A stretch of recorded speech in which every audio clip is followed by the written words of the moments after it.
Welcome back to South Tube. நம்ம இந்த வீடியோல இடைமலை சாஸ்தா டெம்பிள் இது எங்க அமைஞ்சிட்டு இருக்குன்னா கன்னியாகுமரி திருநெல்வேலி அந்த பார்டர்ல தான் அமைஞ்சிட்டு இருக்கு. ஒரு ரிசர்வ் ஃபாரஸ்ட் முழுக்க முழுக்க நம்ம காட்டுக்குள்ளதான் பயணிக்க போறோம். நீங்க இப்ப போற பாதை உங்களுக்கு தெரிஞ்சிருக்கும், ஒரு மண் ரோடு தான் ஆக்சுவலி. ஸோ நீங்க கார்லயோ பைக்லயோ போனீங்கன்னா ரொம்ப கேர்ஃபுல்லா போறது அவசியம். ஆஹ் ரொம்ப இன்னும் ஸ்லிப்பரி ஆகிறதுக்கான வாய்ப்புகள் இருக்கு. ஸோ ரொம்ப மெதுவா போங்க. நம்ம பைக்ல போயிருந்தோம். ஈவன் கியர்லெஸ் பைக் எல்லாம் அதுல எல்லாம் பயணிச்சீங்கன்னா ரொம்ப கேர்ஃபுல்லா பயணிக்கிறது அவசியம். ஸ்லிப்பரி ஆறதுக்கான வாய்ப்புகள் முழுக்க முழுக்க இருக்கு. நம்மளே ஒரு 2 டைம் ஆக்சுவலி ஸ்லிப்பரி ஆச்சு பைக்ல. சோ இந்த பயணம் அப்படின்றது வந்து ரொம்ப ரொம்ப அட்வென்ச்சரஸா இருக்க போகுது. நான் சொன்ன மாதிரி ஒரு காட்டு பயணம் தான். இங்க இருந்து தான் நம்ம அந்த பயணம் அப்படின்றது ஆரம்பிக்கும். இது வரைக்கும் நம்ம வந்து ஆக்சுவலி பைக்ல பயணிக்கலாம். அதுக்கப்புறமா வந்து நம்ம இந்த ஓடை, சோ இதுக்கு வந்து ஒரு ரூட் மேப்போ எதுவுமே இருக்காது. நீங்க ப்ராப்பரா வீடியோ பார்த்துட்டு போனா மட்டும்தான் நம்ம கோயிலுக்கு ரீச் ஆக முடியும். இல்ல அப்படின்னா நம்ம வேற ஏதோ பாதையில போற மாதிரி இருக்கும். இங்க வந்து எந்த ஹெல்ப்பும் உங்களுக்கு கிடையாது. பெருசா யாரையுமே நீங்க பார்க்க முடியாது. ஸோ அந்த மாதிரி ஒரு ஸ்பாட் தான் இது. நம்ம வந்து நான் சொன்ன மாதிரி இதுக்கு மேல வந்து ஒரு திகிலூட்டும் பயணமா தான் இருக்க போகுது. அட்வென்ச்சரஸான பயணம். ரூட் வந்து நான் சொன்ன மாதிரி மேப்போ டைரக்ஷனோ ஒரு ஆரோவோ எதுவுமே இருக்காது. மக்கள் நடந்திருக்க அந்த பாதை அப்படின்றது ஒரு சின்னதா ஒரு தடம் இருக்கும். அதை நம்ம ஃபாலோ பண்ணி போற மாதிரி இருக்கும் ஆக்சுவலி அந்த கோயிலுக்கு பயணிக்கிறதுக்கு. இன்னொரு முக்கியமான விஷயம் வந்து இந்த பயணத்துல வந்து நீங்க வந்து நான் சொன்ன மாதிரி இது ஒரு ரிசர்வ் ஃபாரஸ்ட். ஸோ அனிமல்ஸ் ஏதாவது ஸ்பாட் பண்றதுக்கான வாய்ப்புகள் இருக்கு. நம்ம போகும்போது கூட ஒரு சில பகுதியில யூனோ அனிமல்ஸ் வந்து சவுண்ட் போடுற மாதிரி மூமெண்ட்ஸ் எல்லாம் இருந்தது. நமக்கு எக்ஸாக்டா அது என்ன அனிமல்னு தெரியல. நம்ம அதை ஃபோக்கஸ் பண்ணாம நம்ம டைரக்டா போயிட்டோம். ஆனா கொஞ்சம் அட்வென்ச்சராகவே அந்த டைம்ல வந்து நமக்கு கொஞ்சம் பதட்டம் வந்தது ஆக்சுவலி. ஏன்னா எந்த ஹெல்ப்போ எதுவுமே உங்களுக்கு கிடைக்காது இந்த ஸ்பாட்ல. ஸோ அதனால நீங்க இந்த இடத்துக்கு வரீங்க அப்படின்னா டைரக்ஷன் வந்து இந்த எக்ஸ்க்ளூசிவா இந்த வீடியோ முழுக்க பார்த்துட்டு போங்க. அது உங்களுக்கு ஹெல்ப்ஃபுல்லா இருக்கும். இன்னொரு விஷயம், நீங்க குரூப் ஆஃப் பீப்புளா வர்றது ரொம்ப அவசியம். 1-2 பேர் இல்லாம ஒரு 10 பேர் ஒரு குரூப்பா வந்து போகும்போது ஆக்சுவலி ஏதாவது நடந்தா கூட ரொம்ப ஈஸியா இருக்கும். நம்ம வந்து இப்ப போகும்போது ஏதோ ஒரு ஹெல்ப் தேவைன்னா நம்ம பண்ண முடியும். இப்ப ஒருத்தங்க 2 பேர்னா கொஞ்சம் கஷ்டமான ஒரு பயணமா தான் இருக்கும். ஸோ அதனால அதையும் மைண்ட்ல வச்சுட்டு வாங்க. உங்களுக்கு தேவையான திங்ஸ், ட்ரிங்கிங் வாட்டர், ஏதாவது ஸ்நாக்ஸ், அந்த மாதிரி விஷயங்கள் எல்லாமே எடுத்துட்டு வாங்க. நியர்பை ஒரு 10 to 15 கிலோமீட்டருக்கு உங்களுக்கு எந்த ஆக்சஸும் கிடையாது. ஆனா இந்த ஃபாரஸ்ட் பார்த்தோம் அப்படின்னா ஒரு திருநெல்வேலி அப்படின்ற மாதிரி மேப்ல காட்டுது. பட் ஆனா இது வந்து தோவாளை அந்த தாலுகாவுக்கு உட்பட்ட பகுதியா தான் சொல்லப்படுது. ஸோ மருங்கூர் முருகன் டெம்பிள் நம்ம ஆல்ரெடி போட்டிருந்தோம் யூடியூப் நம்ம சேனல்ல. ஸோ அந்த கோயில்ல இருந்து சரியா பாத்தீங்கன்னா ஒரு 4 கிலோமீட்டர் தொலைவில் தான் அமைஞ்சிட்டு இருக்கு. ஜெகநாத் டெம்பிள் ரொம்ப ஃபேமஸான ஒரு கோயில் கன்னியாகுமரியில ஆக்சுவலி. அடுத்தது அந்த வீடியோ வரப்போகுது.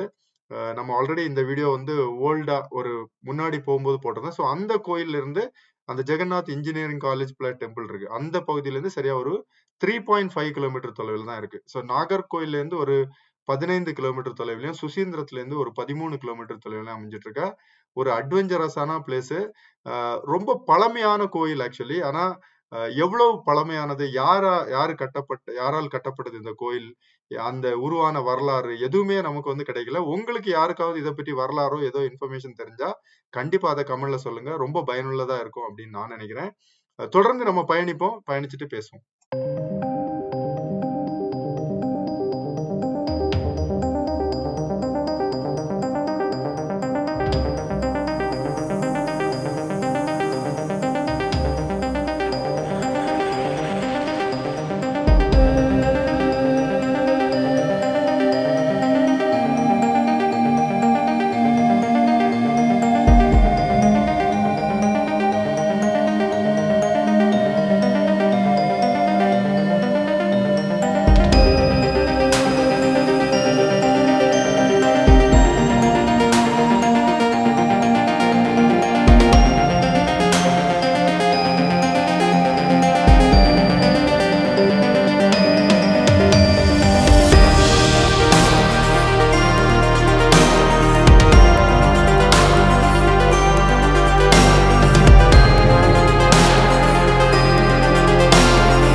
ஒரு நீண்ட பயணத்துக்கு அப்புறமா வந்து நம்ம இப்போ கோயில் பக்கத்துல வந்துட்டோம் ஆக்சுவலி. ஸோ இந்த பயணம் பாத்தீங்க அப்படின்னா ஆல்மோஸ்ட் ஒரு 1 கிலோமீட்டர் வந்து நம்ம அந்த காட்டுல பயணிக்கிற மாதிரி இருக்கும்.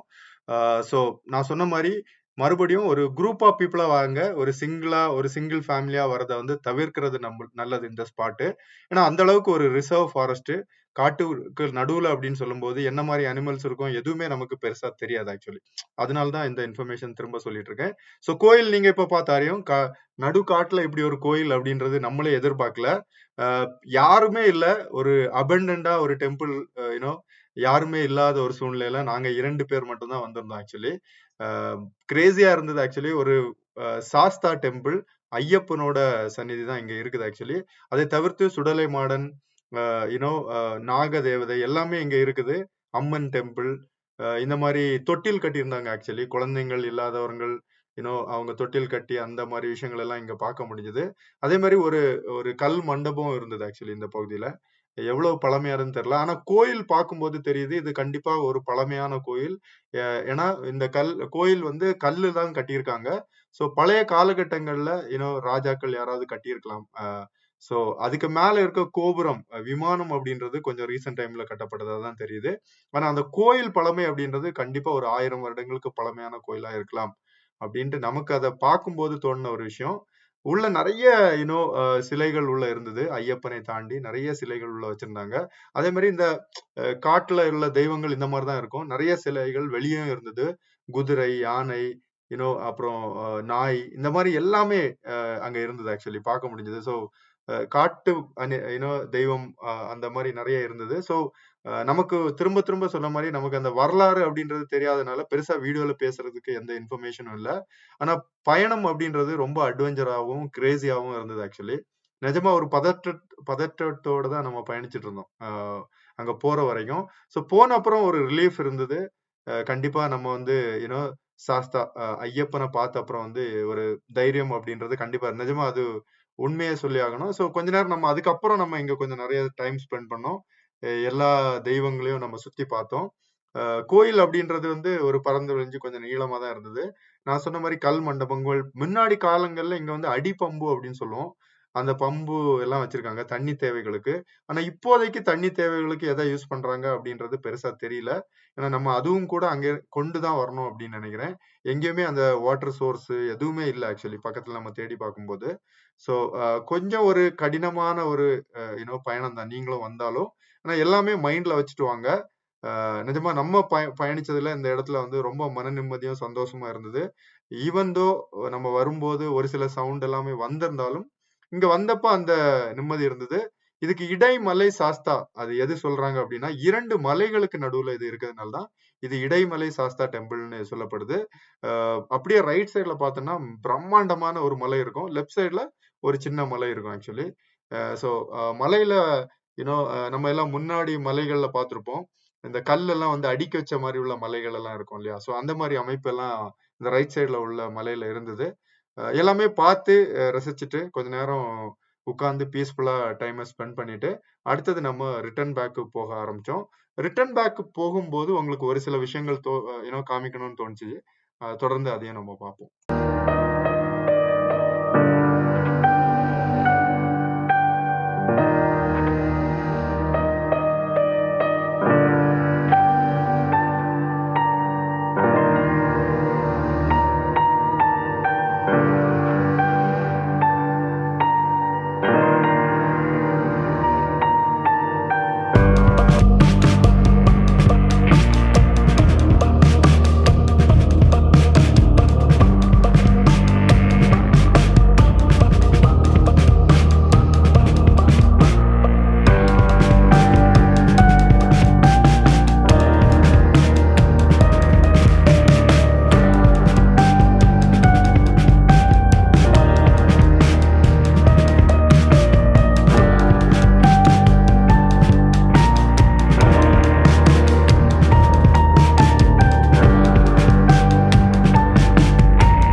நம்ம பயணிச்சு போயிட்டு இருக்கும்போதே இந்த ஸ்பாட் ஆக்சுவலி நம்ம பார்த்தோம். ஸோ ரிட்டர்ன் பேக் வரும்போது இத பார்க்கலாம் அப்படின்னு சொல்லிட்டு போயிட்டோம்.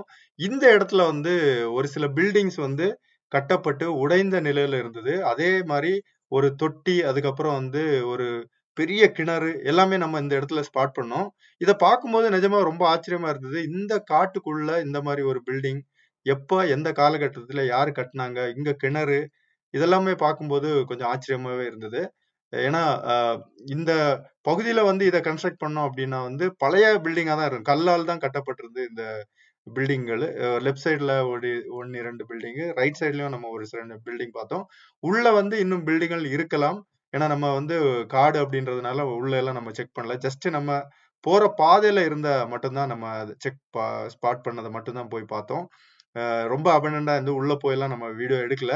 ஒரு வீடு அப்டின்ற ஒரு சூழ்நிலையில தான் இருந்தது. ஸோ மேபி ஃபாரஸ்ட் டிபார்ட்மெண்ட் கட்டப்பட்டதா? இல்லது இந்த கோயிலுக்கு சொந்தமானவர்கள் கட்டுனாங்களா? இல்ல பழைய காலங்கள்ல கட்டப்பட்ட பில்டிங்கா? அத பத்தி எதுவுமே நமக்கு பெருசா தெரியல. இருந்தாலும் இத பார்த்தபோது நிஜமா ஒரு ஆச்சரியமா ஊட்டும் ஒரு விஷயமா தான் இருந்தது இந்த பகுதியில. ஸோ நம்ம தொடர்ந்து அத வந்து ஜஸ்ட் பார்த்துட்டு நம்ம திரும்ப நம்ம நடைப்பயணத்த தொடர்ந்தோம். Return back. ஏன்னா, நம்ம ரிட்டர்ன் பேக் போற பாதையில தான் அந்த சவுண்ட் அப்டின்றது நம்ம கேட்டுச்சு ஆக்சுவலி. ஸோ எவ்வளவு சீக்கிரமா நம்ம இந்த காட்ட விட்டு வெளியேறலாம் அப்டின்ற ஒரு இதுல தான் நம்ம தொடர்ந்து நம்ம பயணத்த வந்து ரொம்ப ஃபாஸ்ட்டா நம்ம நடக்க ஆரம்பிச்சோம். ஸோ தொடர்ந்து வெளிய வந்தப்போ ரொம்ப ரிலீஃபா இருந்தது ஆக்சுவலி. ஸோ பயணம் ரொம்ப இன்ட்ரஸ்டிங்காவும், ஒரு அட்வென்ச்சராவும், அது மெமரபிளாவும் இருந்தது. கன்னியாகுமரியில இந்த மாரி ஒரு இடம் இருக்கு அப்படின்றது எனக்கு தெரிஞ்சு யாருக்கும் தெரியறதுக்கான வாய்ப்புகள் இல்ல. ஒரு சில மக்கள் மேபி பயணிச்சிருக்கலாம். ஆனா இந்த மாரி ஒரு பியூட்டிஃபுல்லான ஸ்பாட்டு நடு காட்டுல இருக்கு அப்படின்னும்போது, நம்ம யூ நோ அ நிஜமா குடுத்து வச்சவன் தான். ஒரு டைம்ல போய் நம்ம சாஸ்தாவோட அருள் நமக்கு கிடைச்சது. அதே மாரி நம்ம வந்து டிஸ்கிரிப்ஷன்ல இந்த இடத்தோட எக்ஸாக்ட் லொகேஷன் குடுத்திருக்கோம். அந்த லொகேஷன் மட்டும் உங்களுக்கு உதவுமா அப்படின்னா, கண்டிப்பா இல்ல. ஏன்னா நாமும் அந்த லொகேஷன் எடுத்து தான் போனோம். ஆனா அக்சஸ் பண்ணவே முடியல. ஆஃப்டர் ஒரு 30, 40 மினிட்ஸ் ஸ்ட்ரகிள் அங்க இங்க எல்லாம் சுத்தி, அதுக்கப்புறம் தான் ரொம்ப மெயின் ரோட்டுக்கு திரும்ப வந்து ஒருத்தங்கள்ட்ட கேட்டு, அவங்க ஒரு எக்ஸாக்ட்டா ஒரு சொன்ன ஸ்பாட்ட வச்சு தான் நம்ம ஆக்சுவலி திரும்ப போய் அந்த இடத்த ஆக்சஸ் பண்ண முடிஞ்சது. ஸோ அந்த அளவுக்கு கொஞ்சம் அபண்டன்டான ஒரு பிளேஸு. ஸோ மைண்ட்ல எல்லாமே வச்சுட்டு போங்க. முழு வீடியோ பாருங்க. கண்டிப்பா அது உதவியா இருக்கும் உங்களுக்கு பயணிக்கிறதுக்கு. நெக்ஸ்ட் டைம் நீங்க கன்னியாகுமரி, திருநெல்வேலியில இருந்தீங்கன்னா, ஒரு டைமாவது பயணிக்க வேண்டிய ஒரு பியூட்டிஃபுல்லான பிளேஸு. ரொம்ப பவர்ஃபுல்லான தெய்வம் அப்படின்னு சொல்றாங்க. நீங்க இங்க வந்தா கண்டிப்பா உங்களுக்கு வந்து நினைச்ச காரியம் நடக்கும் அப்படின்றையும் சொல்லப்படுது. ஸோ நம்ம போயிருந்தோம். ரொம்ப பாசிட்டிவான ஒரு வைப் இருந்தது. நான் சொன்ன மாரியே போகும்போது ஒரு பதட்டம் இருந்தாலும், அங்க போனப்ப ஒரு ஒரு பியூட்டிஃபுல்லான மூவ்மெண்ட் இருந்தது ஆக்சுவலி. கண்டிப்பா அந்த வீடியோ பயனுள்ள வீடியோவா இருக்கும்னு நினைக்கிறேன். தொடர்ந்து பாருங்க. இது வீடியோ வந்து எக்ஸ்க்ளூசிவா நமக்கு சவுத் டியூப்ல. இனி தொடர்ந்து வேற வீடியோஸ் வரலாம். ஆனா முதல் வீடியோ பதிவா இது இருக்கும் அப்படின்னு நான் நினைக்கிறேன். Thank you. பாய்.